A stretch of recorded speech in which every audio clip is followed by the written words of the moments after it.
Assalomu alaykum hurmatli vatandoshlar va odatdagi yangiliklarimizni boshlaymiz. Boshlashdan oldin katta iltimos, meni ko'rayotgan bo'lsangiz, podpiskani bosinglar. Podpiska bizning kanalimizga rivojlanishiga juda ham yordam beradi. Iltimos, shuni bosib qo'yinglar. Moskva hamda Podmoskvadagi hamyurtlarimiz diqqatiga. Sizga eng ishonchli 7 yillik stajga ega bo'lgan xizmatlarimizni taklif etamiz.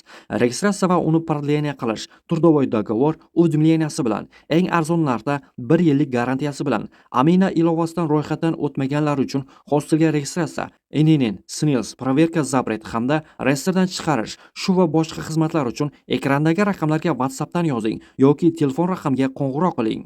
Diqqat, tezkor xabar. Tug'ilgan kundagi fojia, 3 muhojir hibsga olindi. Assalomu alaykum qadrli mehmon. Videodan to'liq xabardor bo'lish uchun videoga like va obuna tugmalarini bosib qo'ying. Podmoskvada 2 kishining o'limiga sabab bo'lgan narkotiklarni sotishda gumon qilinib, Markaziy Osiyo respublikalaridan birining 3 nafar fuqarosi qo'lga olindi. Qo'lga olingan xorijliklar 23 dan 34 yoshgacha. IIV viloyat bosh boshqarmasi vakili Tatyana Petrova ma'lum qilishicha, fojia 27-iyun kuni Salnishnogorsk yaqinidagi Bakeyeva posyolkasida yuz bergan. U yerda ijaraga olingan uyda bir guruh yoshlar tug'ilgan kunni nishonlayotgan edi. Narkotiklar iste'mol qilinishi natijasida 2 nafar mehmon voqea joyida vafot etgan. Yana bir necha kishi og'ir ahvolda shifoxonaga yotqizilgan. Uyni ko'zdan kechirish chog'ida ba'zi ishtirokchilardan birida metadon topildi. Ushbu erkakka nisbatan tergovchilar jinoyat ishi qo'zg'atishdi. Ularga giyohvand moddalar yetkazib berishda gumonlanayotgan 3 nafar chet el fuqarosi Moskva va Yaroslavl viloyatida qo'lga olindi. Qo'lga olinganlardan birining uyida o'tkazilgan tintuv chog'ida tezkor xodimlar noma'lum modda bo'lgan 149 ta paketni olib qo'yishdi.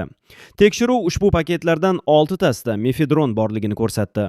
Hozirda qo'lga olinganlar qonuniy qaror qabul qilish uchun tergovchilarga topshirilgan. Rossiyada mehnat qilayotgan millionlab vatandoshlarimizning hamyoni hisob-kitob qilindi.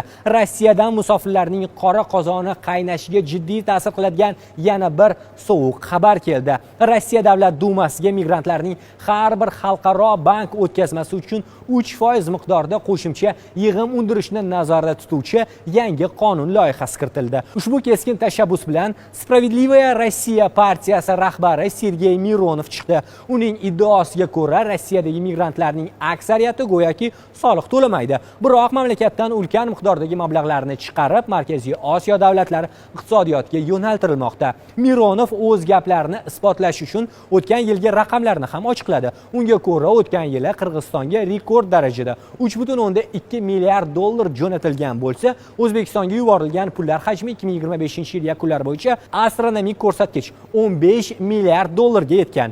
Endi esa qonun tashabbuskorlari ana shu joriy etilgan 3% majburiy yig'im orqali Rossiya byudjetiga har yili qo'shimcha ravishda 45 milliard rubldan ortiq mablag' undirib olishni ko'zlamoqda. Agar ushbu qonun loyihasi ma'qullansa, Rossiyadagi millionlab hamyurtlarimiz o'z oilasiga yuboradigan har bir so'm pulidan foiz to'lashga majbur bo'ladi. Bu esa xorijdagi mehnat muhojirlarining shundoq ham qiyin bo'lgan iqtisodiy holatni yanada qiyinlashtirishi mumkin. Joriy yilning birinchi choragidagi ma'lumotlarga ko'ra, O'zbekistonga xorijdan kelib tushgan pul o'tkazmalarida Rossiyaning ulushi 77,6% dan 72,4% gacha pasayib, Rossiyada patent asosida mehnat faoliyatini amalga oshirayotgan O'zbekiston fuqarolari soni o'tgan chorakka nisbatan 8,8% ga kamaygan. Bu haqda Markaziy bank e'lon qilgan 2026-yil birinchi choragiga doir mehnat bozori sharhida keltirilgan. Qayd etilishicha, joriy yilning birinchi choragida aholi harakatlanuvchanligi, mobilligi o'sishda davom etgan.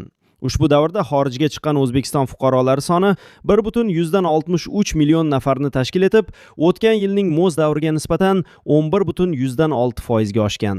Bundan tashqari, joriy davrda havo yo'llari transportida tashilgan yo'lovchilar soni sezilarli oshib, 2,25 million nafarni tashkil etgan.